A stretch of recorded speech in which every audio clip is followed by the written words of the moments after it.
Sí, muchas gracias Alberto. Entonces, pues bueno, para no atrasarnos más, que ya nos tomamos 5 minutos de la conferencia central, pues entonces voy a tener el inmenso placer de presentar a Natalia Quiseno Toro, que es una colega muy querida. Ella actualmente es profesora asociada al Instituto de Estudios Regionales de la Universidad de Antioquia y ha trabajado sobre migración forzada y memoria, prácticas de cuidado, reparación y de recomposición de la vida en el río Atrato en el Pacífico colombiano. Eh, Natalia, muchas gracias por estar aquí con nosotros y pues la pantalla y este escenario pues es para ti.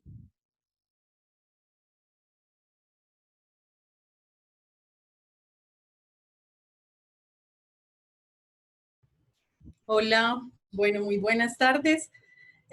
Muchísimas gracias por la invitación. Voy a compartirles aquí mi pantalla.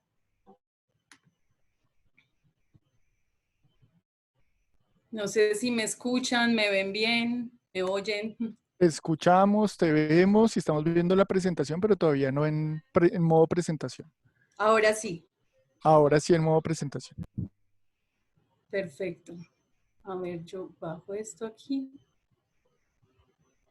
Muy bien, bueno, agradecerles por esta invitación. Ha sido muy interesante lo que he logrado escuchar de encuentro, las presentaciones de ahora creo que se conectan de alguna manera con lo que les quiero compartir, eso que les voy a compartir. Es un trabajo que está en proceso, que nace de muchos diálogos. Uno de ellos es mi estancia postdoctoral actual en el Laboratorio de Misiones de Paz de Calas, en la Universidad de Guadalajara, y la participación en dos proyectos particulares. Uno, que fue un proyecto que acabamos de concluir, liderado por la profesora Tania Pérez Bustos, que fue sobre hacer textiles, llamado Remendar lo Nuevo, practicando reconciliaciones desde el hacer textil. Y otro proyecto, que es un proyecto que está en marcha, coordinado, liderado, impulsado por el Comité por los Derechos de las Víctimas de Bojayá y por la profesora Pilar Riaño. Ese es un proyecto de documentación de todo el proceso de exhumación, identificación y entierro final de las víctimas de la masacre de Bojayá.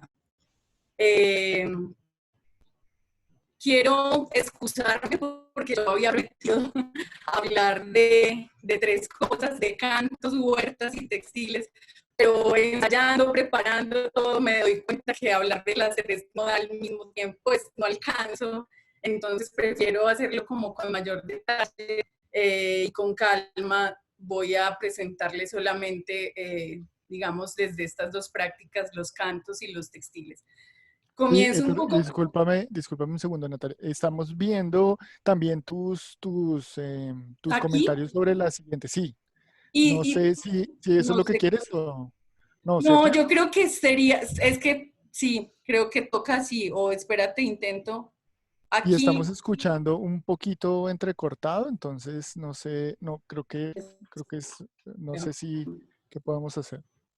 Vale, espérate.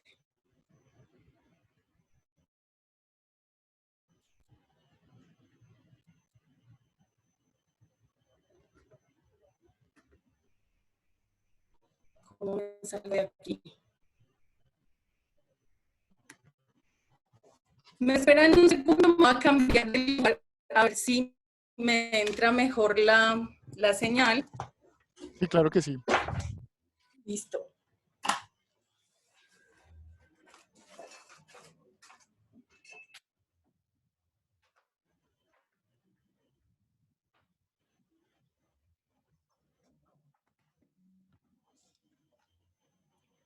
Vale, entonces volví, para que no Mu- vean la presentación. y escuchamos mucho mejor, gracias. Listo.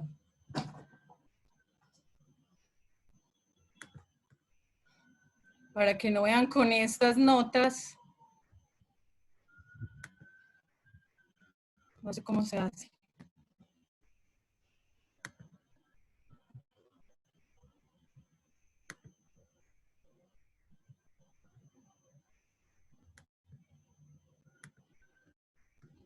Ahora ven gigante, ¿cierto? Vimos gigante por un momento y luego bien, en este momento está bien. Ahí está perfecto. Ay, es que le doy. Y ahora se fue. Perdón, qué locura. Mm, Ahí lo ven en modo ah, presentación. dale ahí, a ver qué pasa. Ahí lo estamos viendo en modo presentación. Y Listo, ya pero yo cambió la necesito diapositiva. salir para tener lo que voy a leer en otro lugar. Mm, Pues si quieres hagamos una cosa, mándame tu presentación y yo la voy pasando y tú vas leyendo en tu computador, si te parece más fácil. Tal vez así solucionamos de una forma más práctica. Eh, sí, ya te la mando entonces, listo. Listo, perfecto. Sí, a todos les pedimos un pequeño espacio para solucionar este pequeño problema técnico, pero ya en un minuto lo hacemos. O no sé, pues si te parece, yo no tengo problema en que la vean con los comentarios que yo Ah, estoy leyendo. ¿Se ve muy mal? pues el asunto es que se ve más pequeñita, ¿no? Ah, claro, sí. No, dale, entonces espérate, paro aquí y te la comparto. Perfecto, gracias. Ahora el audio se solucionó porque ya te estamos escuchando mucho mejor. Perfecto.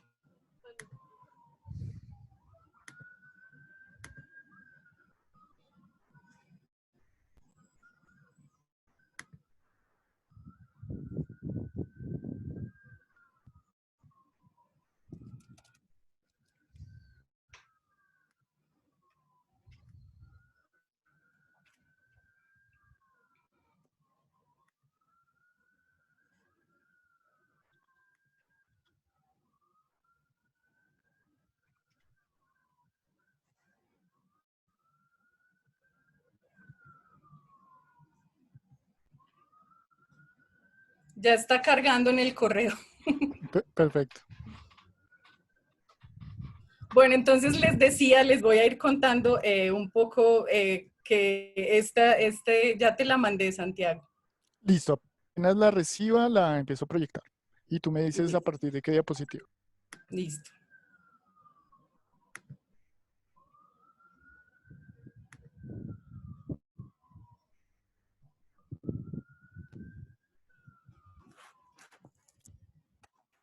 ¿La recibiste? Está cargando, espérate a ver.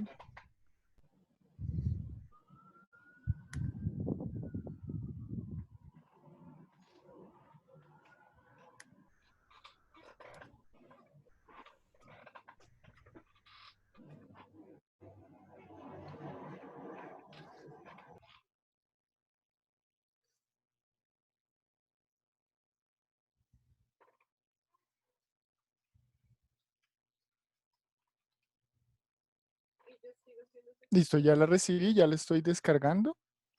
Un segundo más. Me está abriendo en PowerPoint.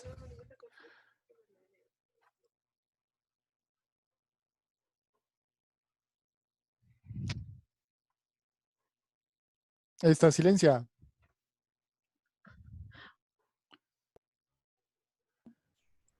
Listo, ya estoy compartiendo pantalla. Espérate, cierro esto por acá.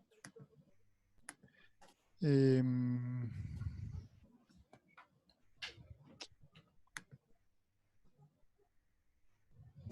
Espérate.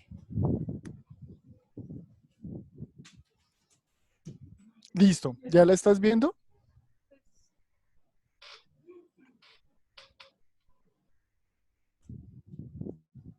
¿Estás viendo tu presentación?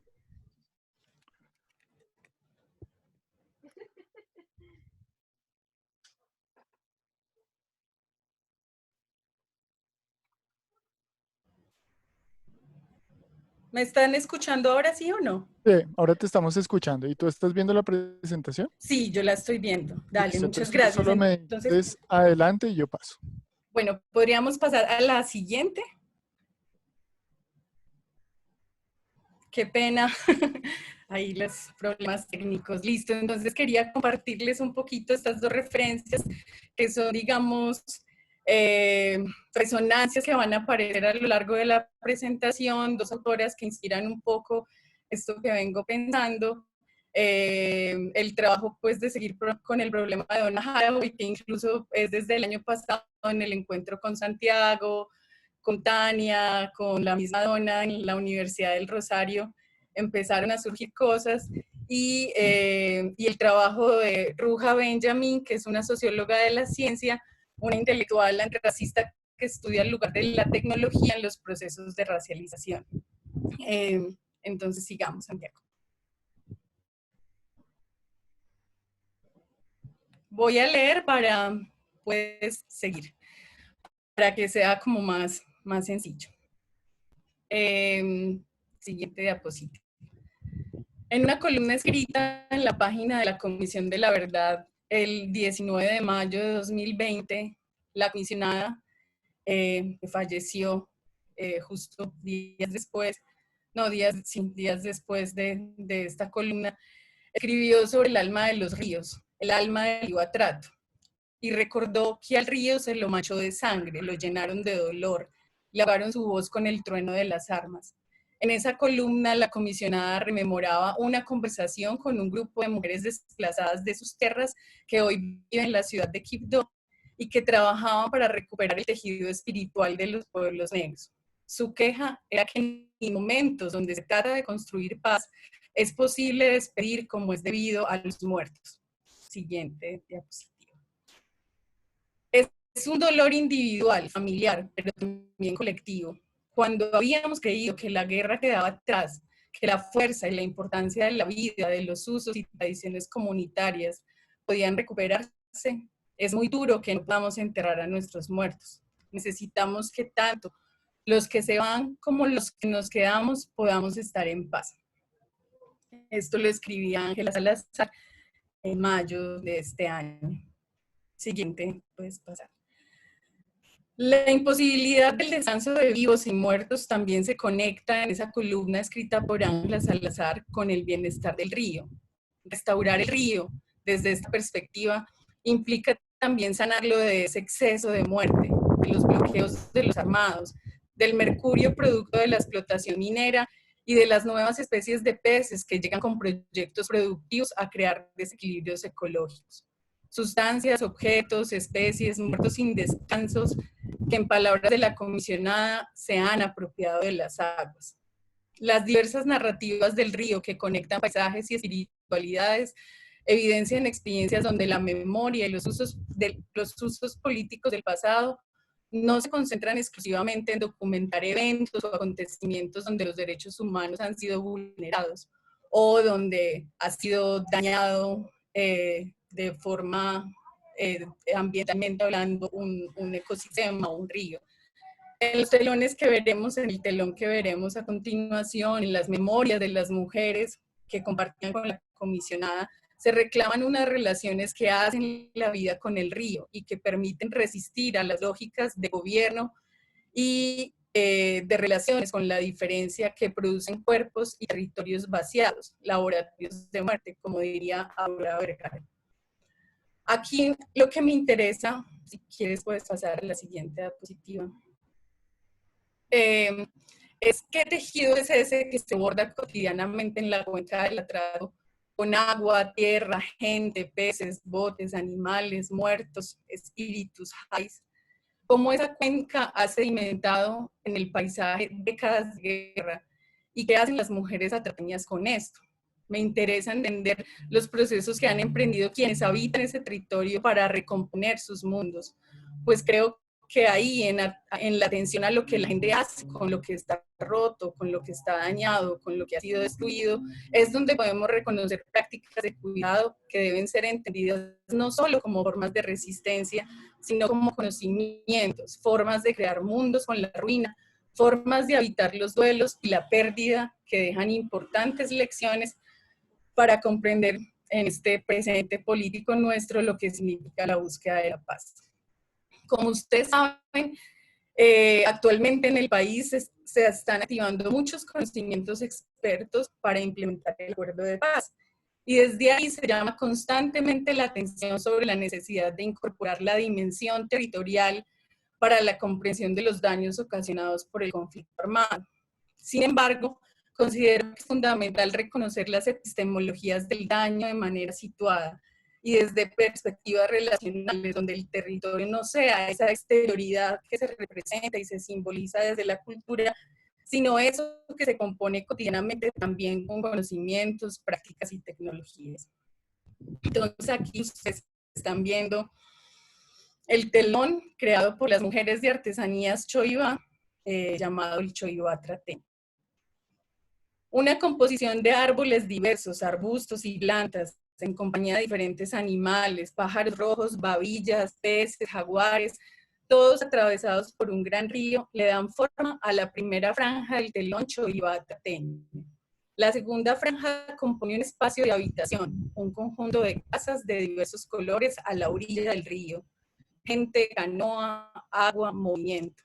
La tercera franja es un conjunto de flores bordadas con hilos de muchos colores. El choiva es un árbol atrateño que se destaca por su resistencia.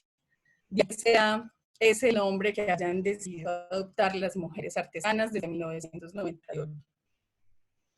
Este telón nos habla de las corrientes, movimientos y flujos que articulan el río Atrato con la práctica del bordado y con el trabajo realizado por este colectivo de artesanas que viven en la ciudad de Quibdó.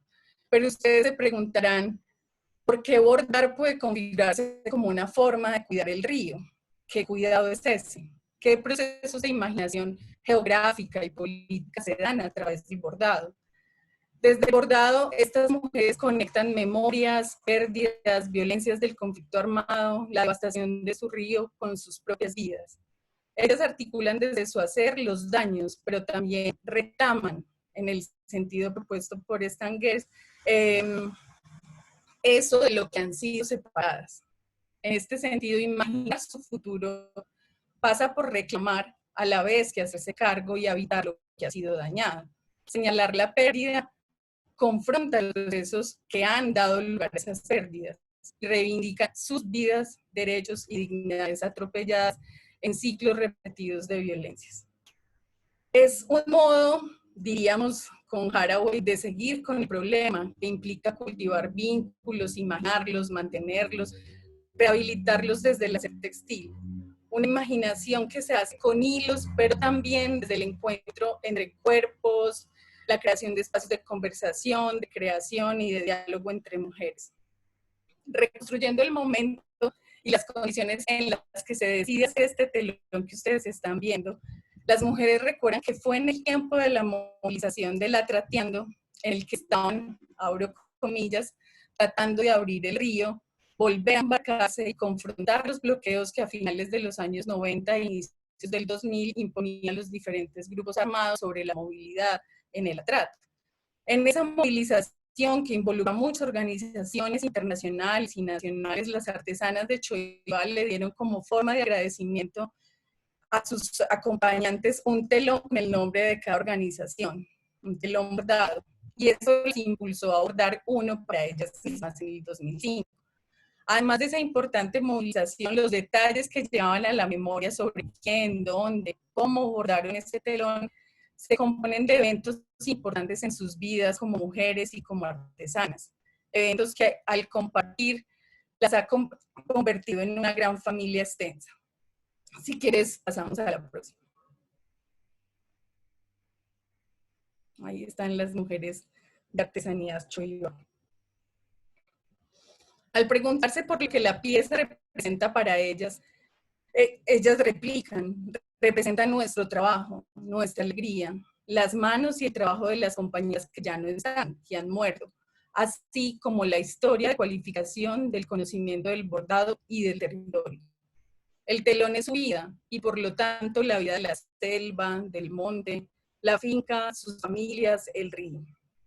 El telón es una narrativa articula esos tres ejes de la vida ribereña, los espacios de trabajo en el monte, las prácticas productivas que les daban sustento y autonomía, la vida en el pueblo, la vida comunitaria y las flores que alegraban el corazón. Estos espacios y elementos que daban vitalidad y permitían reproducir la vida con el río es lo que sienten que han perdido con el destierro. Ellas dicen, Ahí estamos reflejando la vida en el campo, que uno vivía rodeado de plantas, de árboles, de flores. En cambio, aquí en Quibdó la vida es otra. Pero entonces, ¿por qué insistir en narrar el río desde el trabajo cuidadoso del bordado? Para responder a esa pregunta, Luz Romaña, una de las fundadoras de este grupo, dice con maestría, para contarle a nuestros muchachos cómo es que se vive aquí. Eloisa Berman es una geógrafa de la Universidad del Norte, muy interesante, tiene un trabajo bellísimo en los Montes de María. Ella, inspirada en las perspectivas feministas latinoamericanas sobre el territorio, reconoce la narración como una práctica político-epistémica que produce territorio en la cotidianidad. Y pone pensar una política ordinaria de hacer el espacio, de coser las relaciones espaciales en la vida cotidiana. Esa perspectiva que ella llama las geografías ordinarias del conflicto armado le permiten identificar cómo los espacios se configuran y negocian a través de relaciones, prácticas y experiencias que hacen visibles otras territorialidades, esas que ella dice emergen en las grietas, en lugares insospechados, a pesar de estar mediadas, atravesadas por las territorialidades de la guerra. Entiendo entonces el hacer textil como parte de esa práctica político-epistémica que produce territorio de la que habla Eloisa, tanto desde el encuentro y la creación de espacios comunes para sanar heridas de la guerra, como desde el reclamo de unos paisajes y vidas ribereñas en comunidad, pueblos negros que hacen historia en conexiones con muchos otros seres. El bordado, a la vez que narra la vida ribereña, es una práctica que supone modos de acción política y el cuidado de esta vida, desde el mantenimiento de unas relaciones y desde la creación material que da testimonio de las historias, cuerpos y vidas de las personas, de sus comunidades y de sus pueblos. El bordado que hace el atrato en las manos de las mujeres de Choiva crea un territorio donde el río es la tama de una urdimbre compleja, y si éste muere, se contaminan todas las otras relaciones que con él hacen posible la vida. Podemos pasar al siguiente.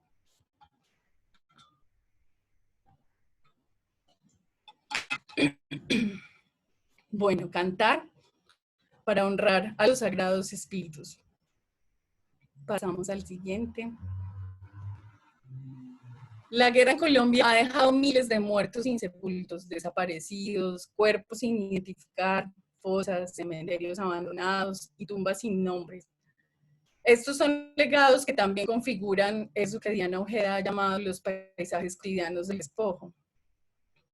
Me pregunto, ¿cómo se gestiona la muerte que bloquea las posibilidades del cuidado ritual? ¿Cómo se restituye la condición de persona a los muertos en tiempos de transición? La experiencia de la comunidad afro e indígena de Bojayá, con los más de 100 muertos de la masacre del 2002, y su insistencia en reanudar los rituales mortuorios suspendidos durante 17 años, es una experiencia potente para analizar los modos como la búsqueda de la paz implica hacerse cargo de los muertos y dignificar su lugar en un entramado de relaciones territoriales y comunitarias. En Bojayá, el camino de los muertos fue irregular. No fue el que emprende tradicionalmente a alguien cuando lo sorprende la muerte en el atrato. Podríamos en este sentido hablar con Francisco Fernández, un antropólogo que ha trabajado mucho sobre las exhumaciones en España, de lo que él llama un sufrimiento forense, expresado en una muerte cruel que dejó los cuerpos fragmentados, en un tratamiento indigno de estos cuerpos y en unas trayectorias irregulares por lugares no asignados tradicionalmente a esos difuntos. Honrar a los sagrados espíritus fue la consigna que abrió en noviembre del año pasado el ritual de recibimiento y despedida a los parientes muertos de la masacre del 2002. Momento de encuentro comunitario, articulación de fuerzas afroindígenas, conocimientos mortuorios y científicos para hacerse cargo de la mala muerte. Este fue un trabajo político, científico y ritual, resaltó todo el tiempo la interdependencia entre vida y muerte durante la exhumación, identificación y entierro final, un trabajo que se realizó desde el 2017 hasta el año pasado. Aquí quiero hacer especial énfasis en la idea que circuló durante todo este proceso de armonizar el territorio y la afirmación de perspectivas de paz que impulsan como condición clave el bienestar de los espíritus y de los muertos en lo que podría ser una rehabilitación modesta de esos mundos dañados, como habla Harawi. Como lo recuerda un líder del Comité por los Derechos de las Víctimas, Juber Palacios, a pesar de que, abro comillas, exhumar rompía con nuestra tradición, porque nosotros cuando enterramos para siempre, era necesario enfrentarse a eso que era tan nuevo para ellos. La imposibilidad de elaborar el duelo, de cantar, de rezar en comunidad, como se hace en la mortoria afroatrateña, sumada a la evidencia de ese trato indigno dado a los muertos, exigió la composición de algo nuevo, que no era volver a eso tradicional, porque no era algo que se acoplara a esa nueva realidad, pero sí que implicaba recuperar la fuerza de esos conocimientos mortuorios para componer con nuevos conocimientos como son los conocimientos científicos forenses. Entonces, recomponer la dignidad de los muertos en ese camino y en ese camino los familiares sobrevivientes se posicionó como una necesidad, como diría Vincent Desprez, de pensar con los muertos, de entender los modos como estos se resistían al olvido y cómo se materializaban como una presencia comunitaria que incidía en el presente de los sobrevivientes. Cuando los boyacenses insistieron desde el proceso de paz en hacer el proceso de exhumación desde su cultura, prestando atención a lo que decían los sabedores, que los sabedores son las cantadoras de alabados, los rezanderos, las parteras, los jaibanas, en sintonía con los conocimientos ancestrales, no era un llamado solo a incluir una perspectiva diferente dentro del mundo científico y judicial. Se trataba de algo más. Se trataba de tener cuidado y responder adecuadamente a lo que implicaba abrir, remover nuevamente la tierra, intervenir en espacio sagrado, mover lo que estaba mal hecho para recomponer relaciones rotas y darle un lugar adecuado a los muertos. La forma de recibir y cuidar de esos muertos durante las semanas de entrega, el año pasado, de entrega individual, de velorio, de entierro, recuerda la premisa del ritual mortuorio tradicional de volver al territorio, juntar a toda la parentela, activar relaciones comunitarias y deshacer a quien muere de las conexiones materiales con sus lugares. Previo a las explicaciones técnico-científicas, los miembros de la comunidad de Pogue, una comunidad rural del municipio de Bojayá, que es del lugar de donde son la mayoría de las mujeres cantadoras, embarcó a sus parientes muertos por el río Bojayá para velar en la tierra donde estaban obligados a que las personas 17 años después de su muerte. Ese 11 de noviembre, navegando por el río Bojayá, el camino importaba tanto como el destino. Al paso por cada comunidad, Corazón de Jesús, Caimanero, La Loma, Piedra Candela, sus habitantes esperaban el paso de los parientes muertos con banderas blancas y algunos se embarcaban para acompañar la noche de velorio. Durante casi 3 horas de viaje por el río Bojayá, las mujeres cantaron sin parar alabados, pero también cantaron cantos de romance y gualiz para despedir a los niños muertos que de alguna manera también estaban allí. La tarde había caído al llegar a Pogue y toda la comunidad esperaba en la oscuridad del pueblo. Los niños y jóvenes, hijos e hijas de las cantadoras, se unieron al canto de sus madres, apenas avistaron el bote para ayudar en ese trabajo que ellas habían emprendido desde que los cuerpos habían llegado nuevamente, después de pasar 2 años en un laboratorio de medicina legal en Medellín. Allí estaban nuevamente una generación de pequeños que ni siquiera habían nacido en el momento de la masacre, cantándole con fuerza a sus parientes, actualizando su vínculo a través del canto, honrando su memoria y dignificando su muerte. Entre los días 12 y 16 de noviembre se dieron las llamadas explicaciones técnico-científicas a las familias, un cronograma estricto definía qué familia debía acercarse al centro de atención infantil. Allí previamente se dispusieron salones con mesas para los cajones que contenían los restos. Los esperaban médicos, odontólogos, genetistas y antropólogos forenses para la entrega individualizada y para informar a cada familia los hallazgos en materia de identificación. 82 personas fueron plenamente identificadas. De 9 bebés no quedó ningún rastro y fueron representados con pequeños angelitos negros dentro del cajón, y 6 personas aún siguen desaparecidas. El momento que buscaba garantizar el derecho a la información y la entrega individualizada a cada familia también era acompañado por cantadoras, parteras, rezanderos.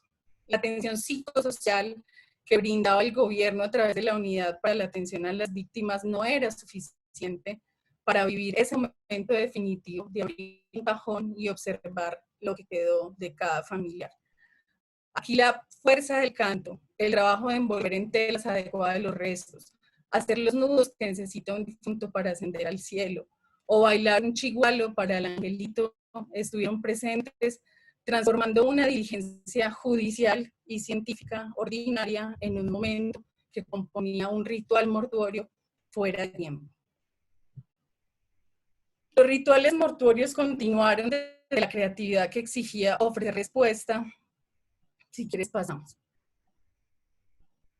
Ofrecer respuesta a un acontecimiento extraordinario y lleno de horror. La noche del velorio del 17 de noviembre responde a esto.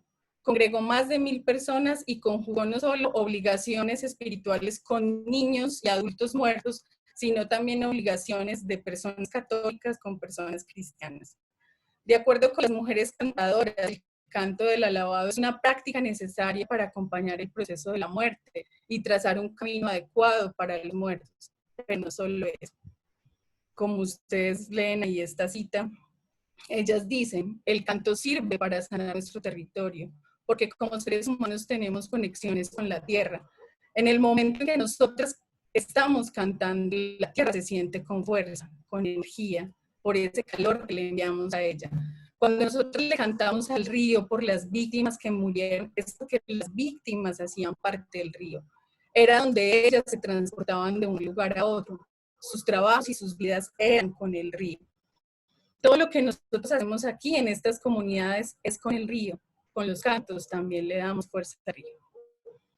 Siguiendo a las cantadoras, argumento entonces que el trabajo ritual de diálogo entre conocimientos y prácticas afroindígenas y forenses a través del canto y de otros dispositivos rituales no solo dignificó a los muertos, sino que recuperó y armonizó en cierta manera el territorio. Es un trabajo que exigió alianzas, diálogos cuidadosos para remover los restos y para no alterar fuerzas que pudieran dañar nuevamente a los sobrevivientes. Por lo tanto, exhumar implicó un trabajo más que forense, más que científico. Cuidar y tratar adecuadamente los restos de sus familiares e identificarlos también era un problema de cómo saber lidiar con ánimas, con espíritus, con jais y todas las conexiones que esos seres tienen con el territorio. Esto implicó cultivar la habilidad de respuesta articulada a conocimientos científicos, a la mortuoria afro y a la espiritualidad indígena, lo que podríamos caracterizar con Haraway como un trabajo de asumir responsabilidad, de una rehabilitación modesta a través de la creación de un problema común, que se aborda desde diferentes conocimientos y tecnologías, en este caso, en pro del descanso definitivo de los muertos, de la recuperación de su dignidad y de la recomposición de las relaciones vida-muerte, entendidas a su vez como armonización del territorio. Para cerrar, retomo aquí entonces la idea de esa intelectual que les hablé al inicio, Ruja Benjamin, cuando plantea que las vidas negras después de la muerte importan.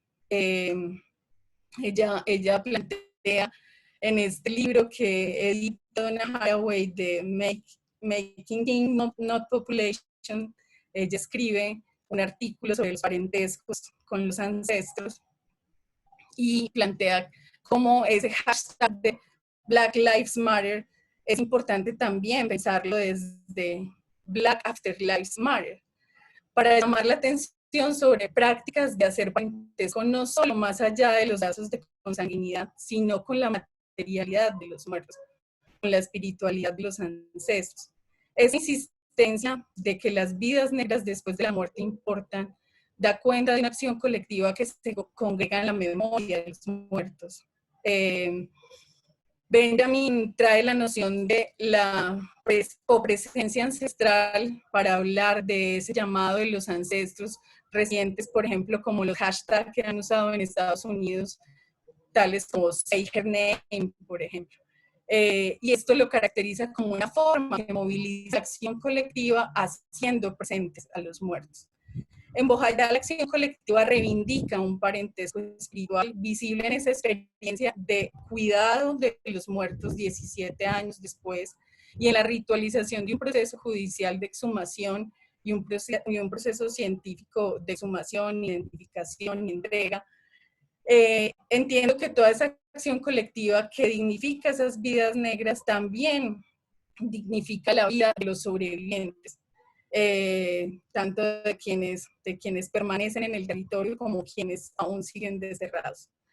A hacerse cargo podemos pasar.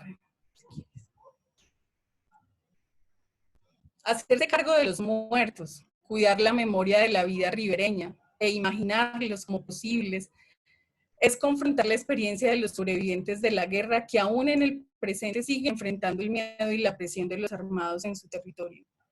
Este trabajo conjunto de cuidado de muertos, de diálogos afroindígenas, de conocimientos mortuorios y forenses, evidencia cómo la mortuoria afro, los conocimientos textiles, implican un trabajo minucioso que se actualiza constantemente en tiempos de guerra, en contextos transicionales de reivindicación de derechos de las víctimas y de reclamos por la reparación y la justicia.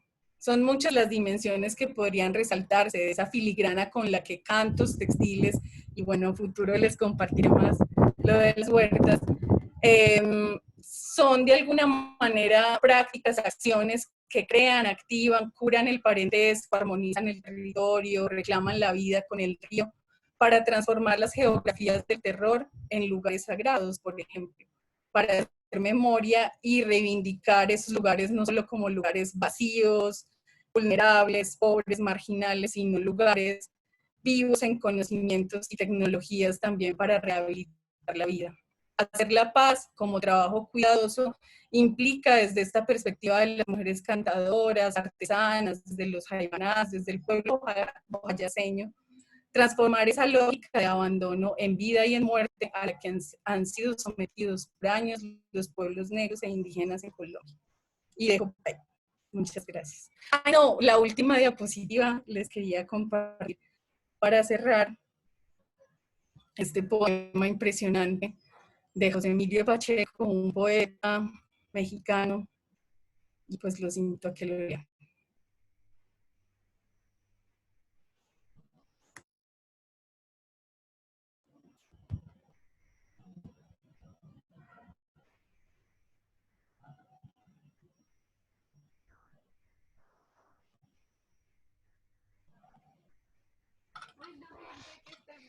Bueno, muchísimas gracias, Natalia. Muchísimas gracias por tu presentación. Creo que hay muchos elementos muy interesantes como para conversar.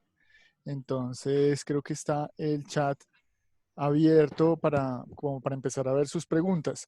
Y bueno, mientras se van animando, pues las personas en nuestro chat, pues me gustaría, hay muchas cosas, creo que hay muchos elementos en este muy interesante recorrido que nos has brindado, pero que especialmente atrapado por esta articulación, por llamarla de alguna manera, entre las prácticas forenses con otro tipo de prácticas con los muertos que hacen las personas en el territorio, ¿no?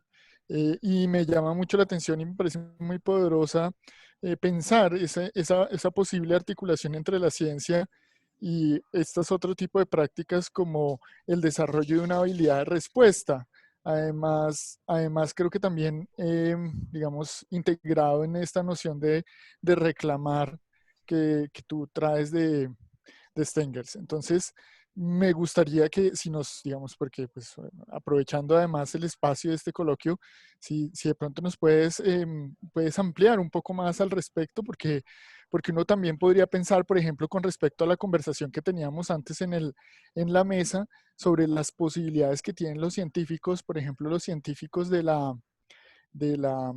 conservación, para también adquirir una habilidad de respuesta o que su ciencia, bueno, o que su práctica participe con la práctica de otros y se haga hábil en responderle a cosas que afectan a ambos, como por ejemplo en el trabajo de Sofía, pues hace un momento hablaba del blanqueamiento de los corales, por el cambio en la temperatura del agua, etcétera.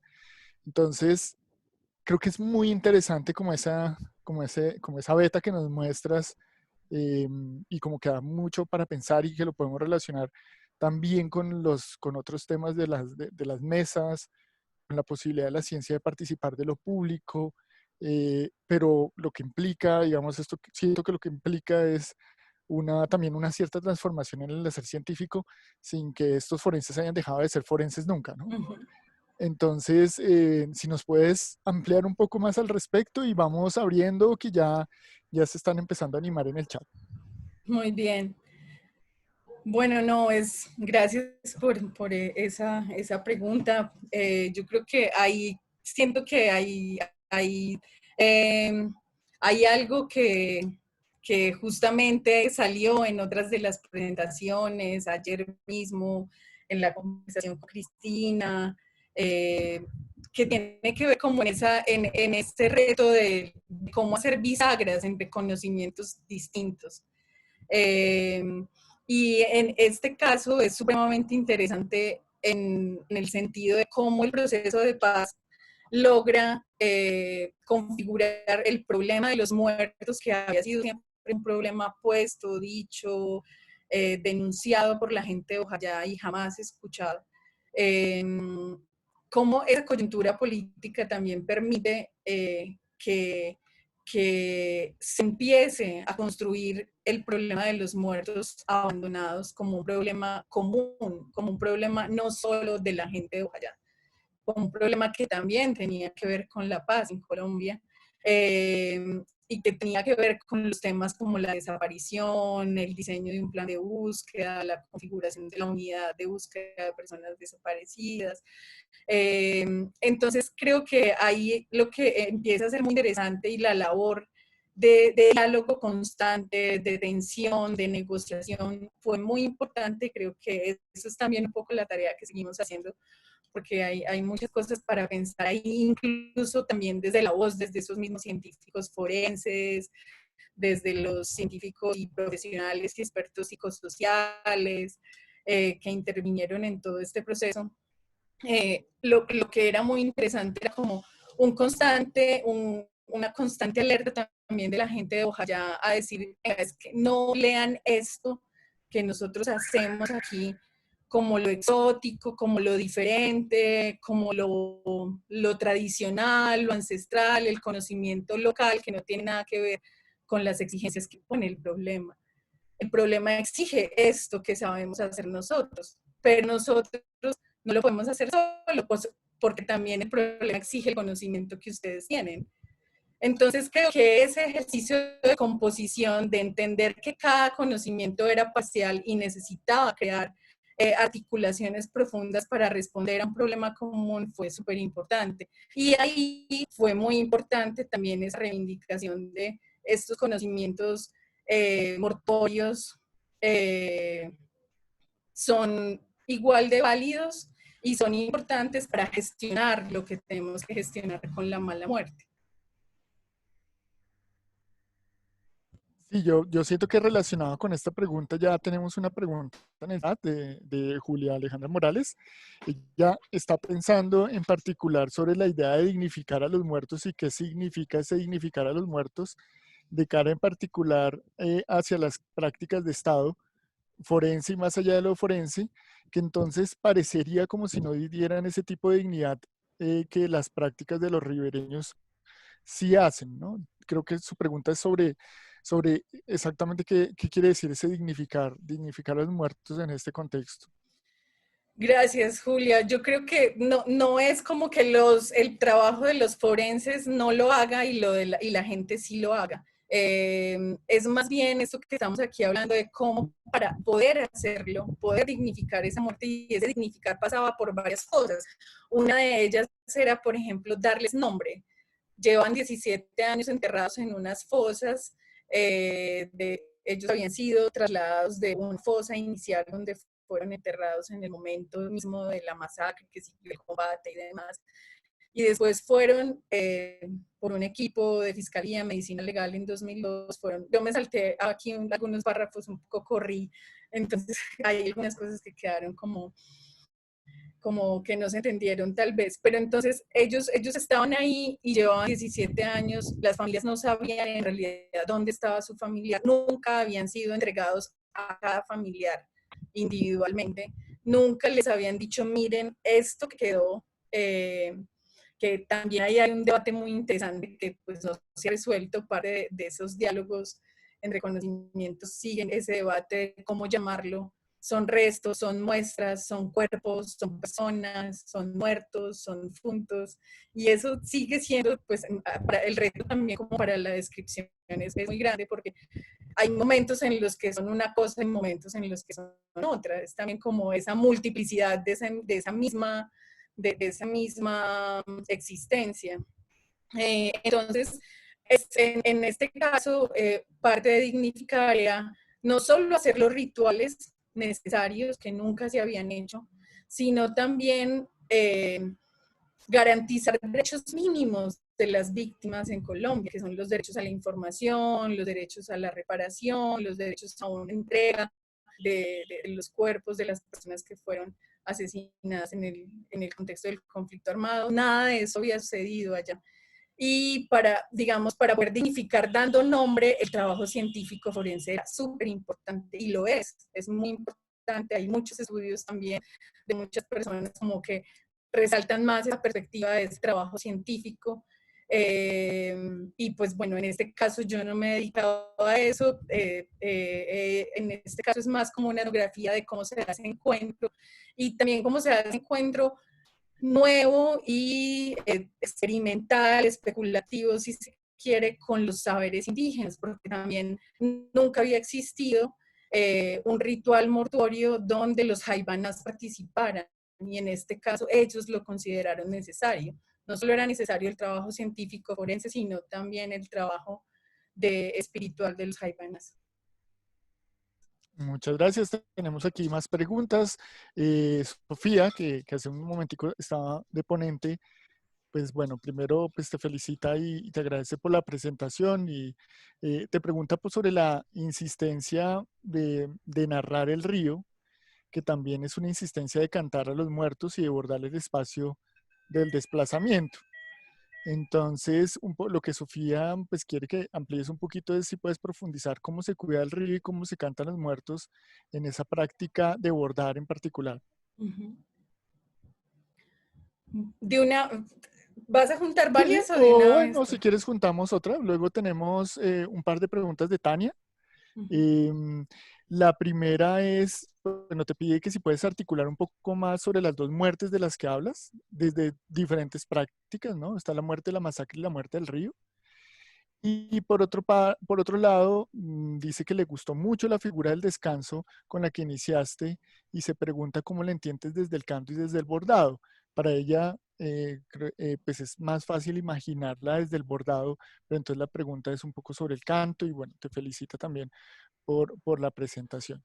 Y finalmente tenemos otra pregunta de Paola Moreno, en la que pues, por su tema de investigación está muy interesada en esas articulaciones entre conocimientos parciales de las personas y el campo psicosocial, porque creo que ya hablamos del asunto forense un poquitico, pero también es claro que había una articulación con ese otro conocimiento particular, que es el conocimiento psicosocial. Entonces hagamos esto si tenemos tiempo, que ya nos están entrando nuevas. Muy bien, bueno, no, muchísimas gracias a Ida, Tania, Paola por sus preguntas.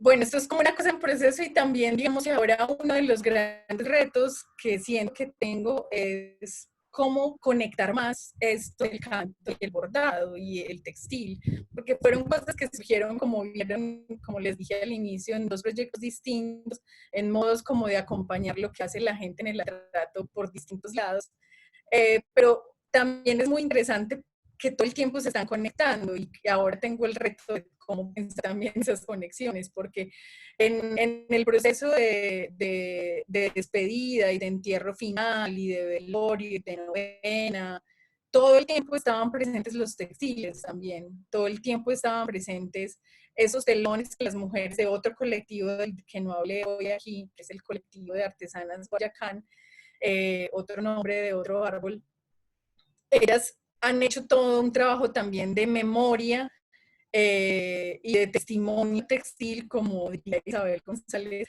que es muy importante y que ha sido fundamental en el trabajo también de recuperar los nombres de esas personas que fueron masacradas. Entonces, a la hora de vivir este proceso, empezamos a ver cómo se empiezan a conectar lo textil también con lo ritual, con el canto y con esas posibilidades o no de descanso. Cómo se cuida el río desde esos cantos y desde esa práctica del bordar. Ahí yo siento que una cosa muy importante y que, bueno, Aurora Vergara, Diana Ojeda, muchas personas, Santiago Arboleda, han llamado la atención, es que muchos de los conocimientos expertos cuando llegan a estos territorios, leen estos territorios como vacíos, como pobres, como vulnerables, como naturaleza, ¿cierto? No hay nada más que recursos, que naturaleza.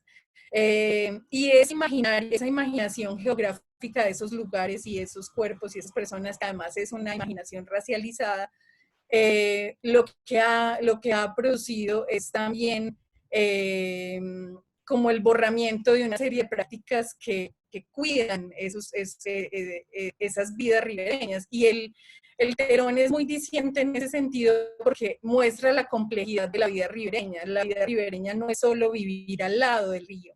La vida ribereña tiene unos niveles, tiene una relación con la selva, con el monte, con los animales, tiene un nivel que es una relación más del intercambio con el río, con los sedimentos, con la vida comunitaria, con los ciclos de las inundaciones, y tiene otras relaciones como la del movimiento, la belleza, ¿cierto?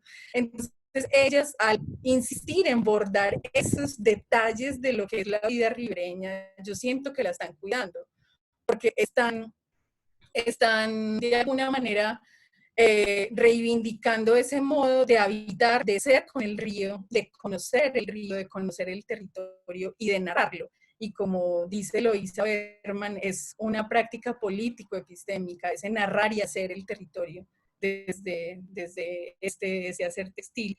Y lo de las dos muertes me parece muy interesante porque, Tania, porque en realidad lo que uno empieza a ver es que cuando se vuelve tan boom todo el tema de restaurar el río a trato, la sentencia, el río a trato como sujeto de derechos, también caemos muy fácilmente en esta separación como de naturaleza, cultura, el río que está contaminado, la gente que depende del río. Entonces pareciera que la única lectura posible de los conocimientos de las personas es la dependencia. Y yo lo que creo que también hay que complejizar es cómo esa vida de la trato, de la cuenca, es mucho más que esa línea del río, como me decía en un comentario Alejandro Camargo en una pregunta que le hice a su presentación.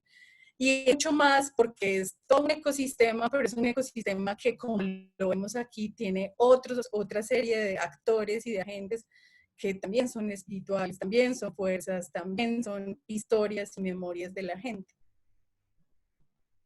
Y la última, la de Paola, bueno, esa es súper interesante porque eso da para todo un trabajo que valdría la pena hacer en este contexto.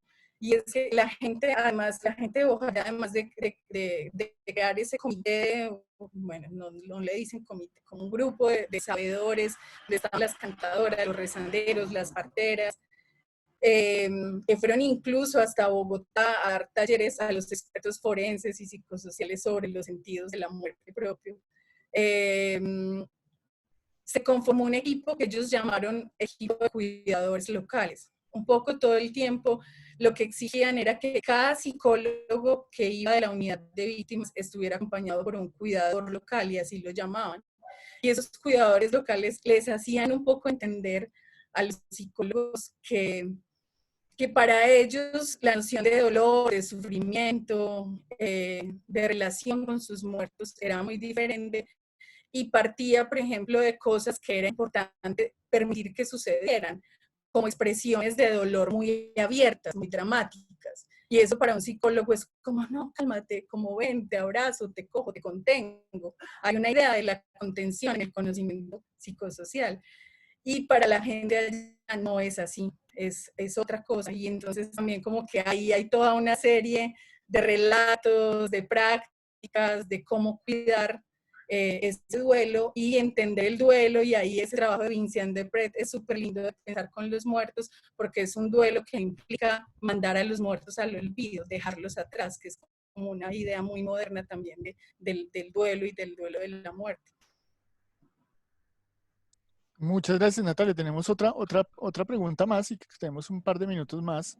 La pregunta la hace Mauricio Hernández y él pregunta un poco sobre cómo pueden digamos, los trabajos del campo de ciencia y tecnología aportar en la interpretación, pues, en este caso, pues, del evento masacre. Y pues me gustaría como también darle llevar también esa pregunta un poco también a cómo ha sido tu trabajo con ciertas fuentes que de alguna manera están también dentro del campo, ¿no? Entonces, por ejemplo, tú nos mencionaste reiterativamente, por ejemplo, a Donna Haraway, a Vincent Desprez, que tiene un trabajo bastante grande en una primera etapa con científicos y animales, y pues ahora su trabajo más contemporáneo es con estas relaciones ecológicas con los muertos. Entonces, pues me gustaría saber cómo, digamos, cómo lo articulas con tu trabajo, pues este tipo de autores y este tipo de campo.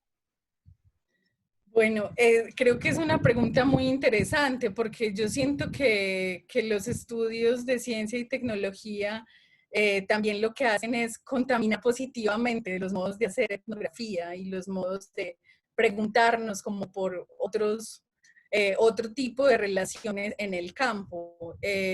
Digamos que un poco atendiendo a eso que tú planteas, Santiago, una de las cosas como influencia de esa literatura en las preguntas que yo me he hecho en el Latrato y en Boyá es, por un lado, no pensar todo el tiempo en la lógica que es muy común en los estudios sobre la violencia y el conflicto armado y la paz, que es casi una fórmula de qué impactos tiene la guerra, cómo la gente responde a ellas, y un poco lo que decía ahora, creo que Juan Camilo, como todo el tiempo una lectura analítica muy en clave de poder y respuesta, de dominación y resistencia, y ha sido fundamental en los estudios sobre la violencia del conflicto armado. Yo creo que los estudios de ciencia y tecnología nos proponen otro tipo de mirada etnográfica.